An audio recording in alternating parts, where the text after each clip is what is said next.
నమస్తే. ప్రస్తుతం మనతో పాటు సీనియర్ జర్నలిస్ట్ భరద్వాజ్ ఉన్నారు. ఆయనతో మాట్లాడదాం. నమస్తే సార్. నమస్తే. సార్, పూలే సినిమా ఎట్టకేలకు రిలీజ్ అయ్యింది. దీని రివ్యూ ఎలా ఉంది? అంటే సినిమా పూలే జీవిత చరిత్రగానే తీశాడు. అంటే పూలే, సావిత్రిబాయి పూలే వీళ్ళిద్దరిని విడదీయలేని పరిస్థితి. ఇద్దరు కలిసే ప్రయాణం చేశారు, కలిసే యుద్ధం చేశారు.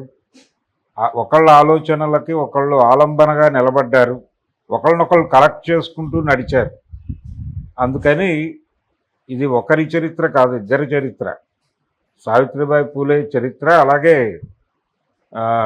పూలే చరిత్ర కూడా. మహాత్మా పూలే అన్నారు, మహాత్మా జ్యోతిబా పూలే చరిత్ర కూడా. అలా ఈ పూలే సినిమాని ఆయన చాలా డెడికేటెడ్గా చేశాడు. అనంత మహాదేవన్ ఆయన డైరెక్టర్ ఆ సినిమాకి. ఈ సినిమా తయారైన తర్వాత, సెన్సార్ అయిన తర్వాత, అది ట్రైలర్ రిలీజ్ అయినప్పుడు చాలా గొడవైంది, వివాదమైంది. ఆ వివాదం అయిన సందర్భంగా సెన్సార్ వాళ్ళు మళ్ళీ ఒకసారి సినిమాని మళ్ళీ చూస్తామన్నారు. మళ్ళీ చూశారు. కొన్ని బయట ఏదైతే కోరుకున్నారో వాటిలో కొన్ని తీసేశారు. తీసేయటం అంటే ఈ సినిమాలో చాలా స్పష్టంగా ఒక డైలాగ్ ఉంటుంది. అదేంటంటే, ఎందుకు ఇలా మా మీద యుద్ధం చేస్తున్నావు? ఒక పక్కన బ్రిటిష్ వాళ్ళ దొరతనాన్ని నుంచి ఈ దేశాన్ని విముక్తి చేయటం కోసం స్వతంత్ర పోరాటం జరుగుతోంది కదా, ఆ వైపుగా ఎందుకు నువ్వు దృష్టి పెట్టవు అని చెప్పి అడుగుతారు అతను, పూలే. అడిగినప్పుడు పూలే చాలా అద్భుతమైనటువంటి సమాధానం చెప్తాడు అక్కడ. ఆ సమాధానం ఏంటంటే, బ్రిటిష్ వాళ్ళు 100 ఏళ్ల నుంచి ఈ దేశాన్ని హింసిస్తున్నారు అనుకుంటే 100 ఏళ్ల బానిసత్వం మీద దెబ్బలాడటం మంచిదా, లేకపోతే 3000 ఏళ్ల నుంచి ఇక్కడ పీడితుల్ని, అంటే ఇక్కడ ఉన్నటువంటి దళితుల్ని, వీళ్ళని మహిళల్ని వేధిస్తున్నటువంటి వీళ్ళందరినీ బానిసలుగా చూస్తున్నటువంటి ఈ సమాజం మీద తిరగబడి వీళ్ళందరికీ జీవితాలు ఇవ్వటం అవసరమా అన్నప్పుడు నాకు ఇదే ప్రధానం అనిపిస్తోంది అని చెప్తాడు. ఈ 3000 సంవత్సరాల నుంచి అణచివేతకి గురవుతున్నటువంటి వాళ్ళని ఆ పరిస్థితి నుంచి బయటకు తీసుకురావటం అనేదే ప్రధానమైనటువంటి కార్యక్రమంగా కనిపిస్తోంది అని చెప్పడంలో ఆయన చాలా స్పష్టంగా మనుధర్మ శాస్త్రాన్ని, అలాగే బ్రాహ్మణ రాజ్యాన్ని ప్రశ్నించినట్టుగా అది ప్రొజెక్ట్ అయ్యి చాలామంది ఇది మా మీద ప్రత్యక్షంగా దాడి చేస్తున్నట్టుంది ఈ డైలాగు, అందుకని ఆ డైలాగ్ తీసేయమని చెప్పి గొడవ చేశారు. అయితే సినిమాలో ఎలా మార్చారంటే, డైలాగ్ని ఈ 3000 సంవత్సరాలు అనే మాట తీసేసి అనేక సంవత్సరాలుగా అని మార్చారు కానీ సెన్స్ కన్వే అవుతుంది ఆడియన్స్కి. ఆ సెన్స్ కన్వే అయిపోతుంది కాబట్టి ఆ కటింగ్ జరిగినా పెద్ద ఇబ్బంది కలిగించలేదు. అలాగే జ్యోతిబా పూలే అంటే ఆడపిల్లల కోసం ఆయన పూణేలో దాదాపు 20 స్కూళ్ళు పైన పెట్టి అవన్నీ కూడా సావిత్రిబాయి పూలే చూసుకునేది. ఈ ప్రయత్నంలో భాగంగా ఆవిడ స్కూల్ టు స్కూల్ తిరుగుతున్నటువంటి సమయంలో ఆవిడ మీదకి కొంతమంది బ్రాహ్మణ యువకులు పేడ విసురుతారు. ఆ షాట్ తీసేయమని వాళ్ళు అడిగారు కానీ సెన్సార్ వాళ్ళు అది వదిలేశారు. అది సినిమాలో ఉంది ఆ సన్నివేశం. అలాంటివి కొన్ని ఇబ్బందికరమైనటువంటి పరిస్థితుల నుంచి మొత్తానికి తట్టుకుని, యాక్చువల్గా పూలే జయంతి రోజు రిలీజ్ అవ్వాలి ఆ సినిమా.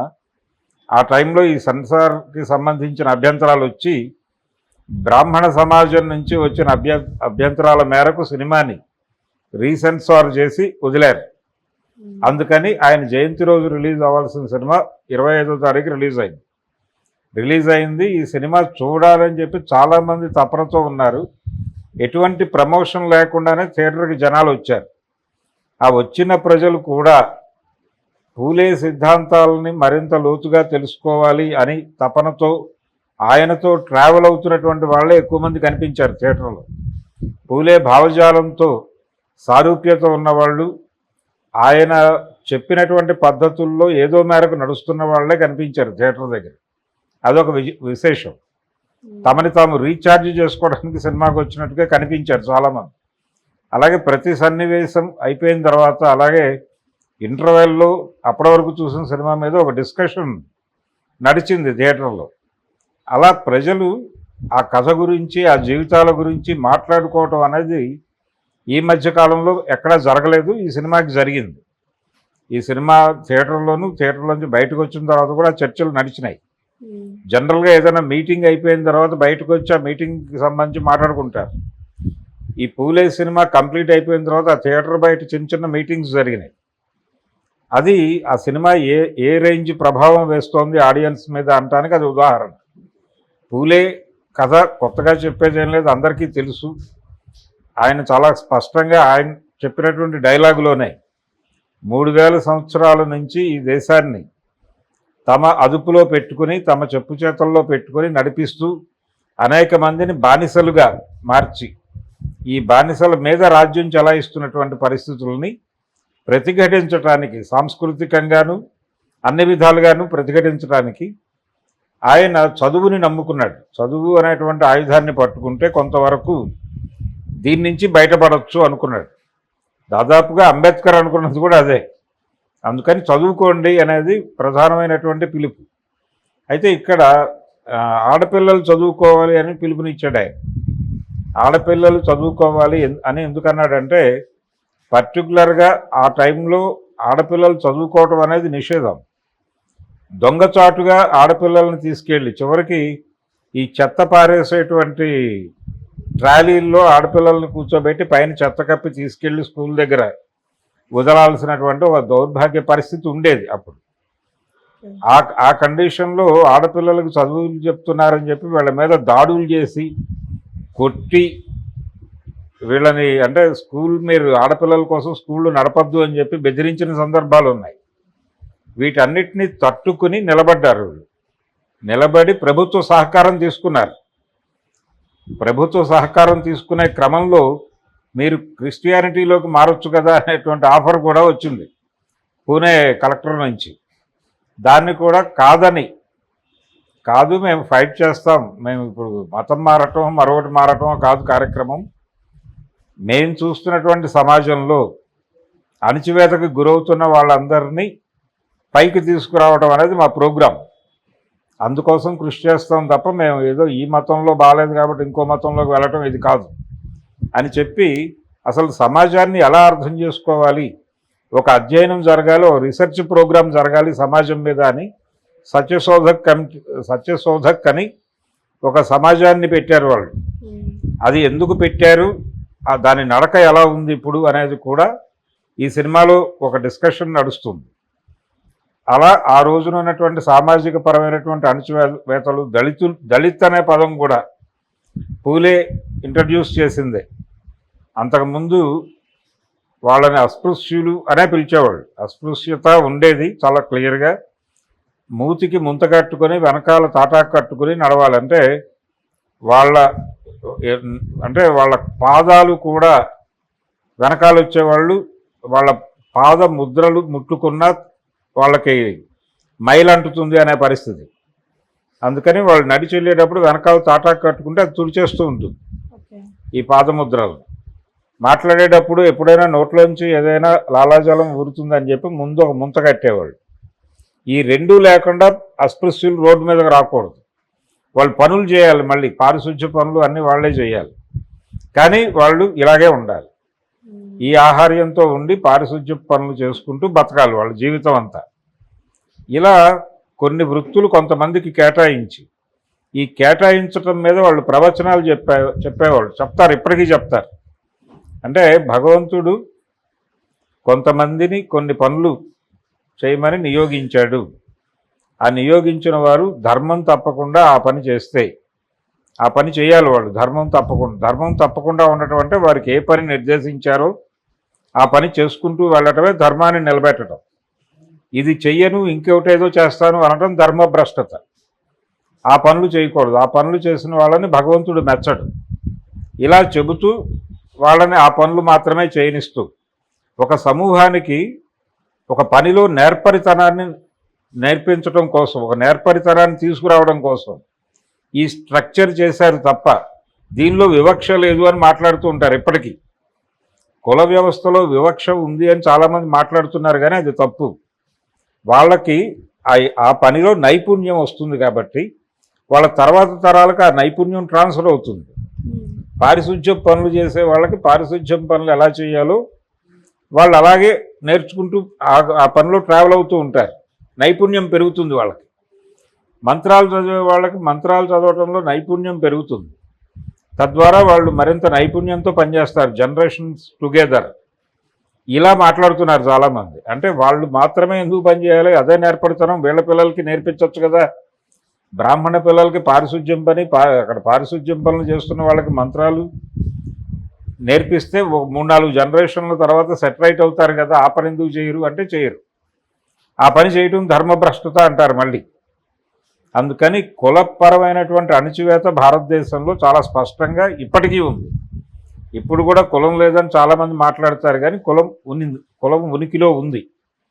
కులం లేకుండా దోపిడీ లేదు. భారతదేశంలో దోపిడీ కులపరమైనటువంటి దోపిడీయే. కొన్ని కులాలు దోచుకుంటాయి చాలా స్పష్టంగా. అయితే కింది కులాల్లో కొంతమంది ఎక్కడో ఉద్యోగాలు చేస్తున్నట్టు అలా కనిపిస్తుంది అంతవరకు స్ట్రక్చరల్గా. అది భ్రమ కల్పించడానికి. ఐఏఎస్ ఆఫీసర్లలో ఎంతమంది దళితులు లేరు, వాళ్ళు ఎంత లంచాలు తీసుకోవట్లేదు, వాళ్ళు ఎంత పెద్ద పెద్ద బంగ్లాలు కడుతున్నారు, క్రీమీలు అయ్యారు, ఇవన్నీ మాట్లాడుతూ ఉంటారు. కానీ ఈ రోజుకి మాలపల్లులు మాదిగూడేలు ఉన్నాయి. ఈ రోజుకి పారిశుధ్య పనులు రెల్లి లాంటి కొన్ని ప్రత్యేక కులాల వాళ్ళే చేస్తున్నారు. అది నిజమా కాదా అనేది ప్రతి ఒక్కడికి తెలుసు మనసులో, కానీ బయటకు అంగీకరించరు. బయటకు అందరూ అన్ని పనులు చేస్తున్నారు, సమానం, మనుషులంతా ఒక్కటే అని మాట్లాడతారు. మనుషులంతా ఒక్కటే అనే పరిస్థితి డెఫినెట్గా భారతదేశంలో లేదు ఇంకా. కాకపోతే కొంతమంది ఈ అవకాశాలని ఉపయోగించుకుని చదువుకుని ఏదో ఒక ఉద్యోగంలో కుదురుకుని, అది కూడా లొంగుబాటుతోనే అగ్రకులాలకి లొంగిపోయే పై ఉద్యోగాల్లోకి అలా నడుస్తారు. వాళ్ళని నడిపేటువంటి శక్తులన్నీ అగ్రకులాలే. ఈ దళిత కులాల నుంచి ఐఏఎస్లు ఐపీఎస్లు అయిన వాళ్ళ జీవితాల లోతుల్లోకి వెళ్ళి చూస్తే కనిపిస్తుంది వాళ్ళు ఏ లెవెల్లో అంటే పై స్థాయిలో బానిసత్వం చేస్తారు. కాబట్టి ఇది కూడా అందరికీ తెలిసిన విషయమే, కాకపోతే మాట్లాడటానికి ఎవడో ముందుకు రాడు అంతే. కాబట్టి ఈ రోజుకి ఉన్నటువంటి పరిస్థితి ఇదే. పూలే ఈ పరిస్థితులకు వ్యతిరేకంగా దెబ్బలాడి చదువు అనేటువంటి దీపం వీళ్ళ చేతుల్లో పెడితే కొంత జీవితాలు మెరుగుపడతాయి అని మొదలుపెట్టాడు ఆయన. దళితుల్ని చదువుల్లోకి తీసుకురావడం, అలాగే మహిళల్ని, అన్ని కులాల్లో ఉన్నటువంటి మహిళల్ని చదువులోకి తీసుకురావడం, వాళ్ళని చదివించి వాళ్ళ కాళ్ళ మీద వాళ్ళు నిలబడే పరిస్థితి తీసుకురావడం, విధవా పునర్వివాహం, ఇవన్నీ ఈ కార్యక్రమాలే. ఇప్పుడు ఇక్కడ వీరేశలింగం పంతులు గారు, గురజాడ అప్పారావు గారు, అలాగే బెంగాల్లో రాజా రామ్మోహన్ రాయ్, వీళ్ళందరూ ఏం చేశారో అదే చేశాడు ఆయన మహారాష్ట్రలో. ఆ కార్యక్రమం ఆయన చేయటంలో ఎన్ని ఇబ్బందులు ఎదుర్కొన్నాడు, ఎన్ని సందర్భాల్లో ఆయన మీద హత్యా ప్రయత్నాలు జరిగాయి, ఇవన్నీ కూడా సినిమాలో చాలా బాగా ప్రొజెక్ట్ చేశారు. అలాగే పూలే ఐడియాలజీని, జ్యోతిబా పూలే ఐడియాలజీని, అలాగే సావిత్రిబా పూలే ఐడియాలజీని, ఆవిడ పూలే అంత నిబ్బరంగా అంతకాలం తన ఉద్యమాన్ని నడపడానికి ఆవిడ అందించిన తోడ్పాటు ఏమిటి అనేది కూడా చాలా బాగా చూపించారు సినిమాలో. అలాగే వాళ్ళిద్దరి సమన్వయం, ప్రతీక్ గాంధీ ఆ క్యారెక్టర్ యాక్ట్ చేశాడు, పత్రలేఖ అనేటువంటి నటి సావిత్రిబా పూలే క్యారెక్టర్ చేసింది ఆ అమ్మాయి.